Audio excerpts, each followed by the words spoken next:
안녕하세요 여러분, 슬기로운 창업생활의 송과장입니다. 프랜차이즈 대한민국에 정말 많죠. 고인물의 올챙이할 만큼 정말 많은 것 같아요. 이렇게 많은 업체들 중에 업체 대표들의 실수로 죽어버린 브랜드가 있습니다. 아니, 생각보다 많이 있어요. 기업의 대표들이 정말 날개를 뽑아버린, 그 날개를 뽑아서 브랜드를 추락시켜버린 그런 유형 베스트 3를 제가 한번 뽑아봤습니다.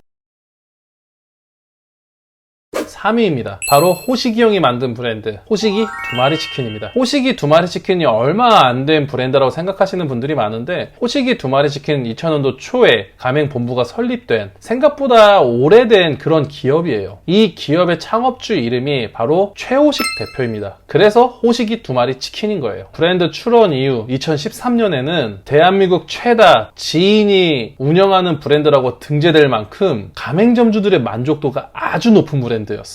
이게 뭔 소리냐면은, 매장을 운영하는 점주들이 장사가 너무 잘 되고 브랜드가 너무 좋아갖고 자기의 친척들 그리고 지인들에게 매장을 한 개 오픈하라고 권유를 해서 오픈한 매장 수가 전국에서 제일 많았다는 겁니다. 그래서 국가에서 상을 받았습니다. 2016년에는 전국의 매장 수가 1000개가 넘어가고 치킨 브랜드 평판 6위를 할 정도로 엄청나게 인기가 많은 브랜드였습니다. 그 당시 제 기억으로는 롯데자이언트 홈구장에 가장 비싼 광고판에 호식이 두마리 치킨이 걸려있을 정도로 잘 나가는 브랜드였어요. 그런데 2016년 이 잘 날아가고 있는 호식이 두마리 치킨의 날개를 최호식 대표가 뽑아버립니다. 좋은 브랜드 이미지, 평판, 이 모든 것들을 한 방에 떨어뜨려 버립니다. 바로 직원 성추행으로요. 60대였던 호식이 형님이 20대 여직원을 데리고 격려해주는 차원으로 밥을 사주고 호텔에 데려갑니다. 그래서 그 여직원이 신고를 하게 되죠. 비록 이틀 뒤에 고소를 취하했지만 성범죄 사건은 고소를 취하하여도 조사가 끝까지 이루어져서 결국 이 최호식 대표는 1심, 2심 모두 징역형인 집행유예를 받게 됩니다. 결국 각종 여성 커뮤니티에서 호식이 두마리 치킨 불매운동이 일어났고, 각 매장들의 매출이 현저히 떨어져 한때 1000개였던 매장들은 800개로 축소되고 맙니다. 치킨업계의 브랜드 평판도 6위에서 13위로 급락해버리죠. 대표의 한 번의 실수로 모든 가맹점주가 피해를 봤던 최호식 대표의 성추행 사건, 이게 최악의 브랜드 사건 3위입니다. 자, 다음은 2위입니다. 2위는 청년 창업의 신화, 봉구스 밥버거입니다. 봉구스 밥버거, 2010년 초반에 한국 사람은 빵이 아닌 밥을 먹어야 된다, 한 끼도 든든하게 먹어야 된다, 그걸 싸게 제공하겠다는 컨셉으로 약간 주먹밥 느낌 비슷하게 만들어진 게 바로 봉구스 밥버거예요. 이게 정말 돌풍이었어요. 전국에 커다란 이슈를 가져왔습니다. 제 기억으로는 제가 2013년에 다니던 그 프랜차이즈 회사에서 아침마다 이 봉구스 밥버거를 저에게 한 개씩 줬었어요. 밥은 먹고 일하라고.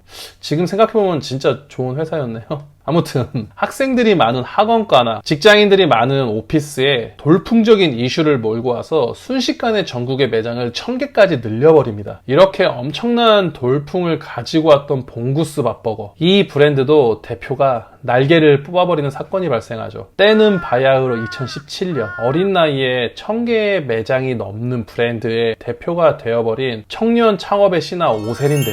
갑자기 커져버린 회사의 부담감 때문인지 아니면 두려움 때문인지 먹어버립니다. 뭐를요? 마약을 먹은 거죠. 2015년에 여성 3명과 함께 호텔에서 마약을 합니다. 그리고 올라섰습니다. 검색 순위 1위로요. 각종 포털 사이트 검색 순위에 1위에 봉구스 밥버거, 2위에 오세린 대표가 나오기 시작하고, 그 반대 효과로 매장들의 매출이 쭉쭉 떨어지기 시작합니다. 그 당해 연도에만 140개 매장이 문을 닫게 됩니다. 이 청년 창업 신화인 오세린 대표는 자신의 페이스북에다가 자신을 미워해달라, 이 봉구스 밥버거를 운영하시는 이 가맹점주님들은 생계가 달린 분들이기 때문에 자신에게 질책을 해달라는 편지를 쓰고 무릎 꿇은 사진을 올리게 됩니다. 정말 진심 어린 반성과 진심 어린 사과를 하는 줄 알았는데 갑자기 1년 뒤에 브랜드를 팔아먹어 버립니다. 이 사건이 그 유명한 먹튀 사건이에요. 점주에게 미안하고 사과하는 척 하다가 브랜드를 팔아버려요. 가맹점주는 단 한 명도 그 사실을 몰랐어요. 그 전년도에 대표가 마약을 해서 브랜드에 똥을 싸는 거를 점주들이 으쌰으쌰 하면서 치우고 있는 도중에 튀어버리는 겁니다. 정말 할 말이 많은데 더 이상 하지 않을게요. 이렇게 대표가 브랜드의 날개를 꺾어버린 최악의 먹튀 사건으로 불리는 이 봉구스 밥버거, 제가 생각하는 떡락한 브랜드 2위입니다. 자, 다음은 1위예요. 1위는 MP그룹의 미스터 피자입니다.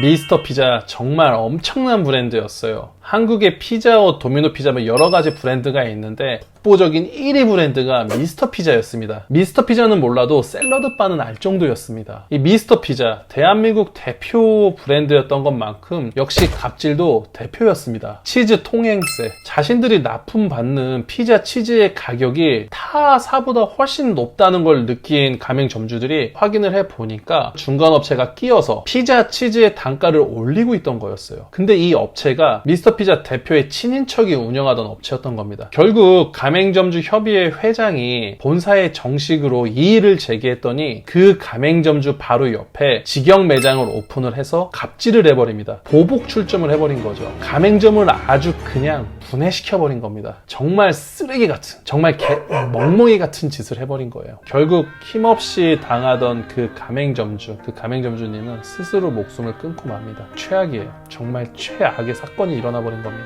브랜드의 날개를 뽑아버린 게 아니라 한 사람의, 한 가정의 목숨을 빼앗아간 브랜드. 제가 생각하는 최악의 브랜드 1위. 바로 미스터 피자입니다. 여러분, 프랜차이즈의 기본은 상생입니다. 가맹점과 본사가 같이 살아서 상생하는 게 프랜차이즈의 기본이에요. 프랜차이즈를 준비하시는 분들이라면 뭐 브랜드의 제품력, 아니면 레시피, 뭐 공급력, 마진 이런 것도 당연히 중요하지만 그 프랜차이즈가 기본을 갖추고 있는 업체인지 쓰레기 같은 업체인지 판단하는 게 가장 중요한 겁니다. 오늘은 여러분들과 대표가 말아먹어버린 브랜드 탑3에 대해서 한번 이야기를 해봤고요. 여러분들이 더욱더 슬기롭고 그리고 현명하게 창업하시기를 정말 진심으로 기원합니다. 여러분들이 눌러주신 이 구독과 좋아요가 저에겐 정말 큰 힘이 됩니다. 꼭 좀 부탁드리겠습니다. 감사합니다.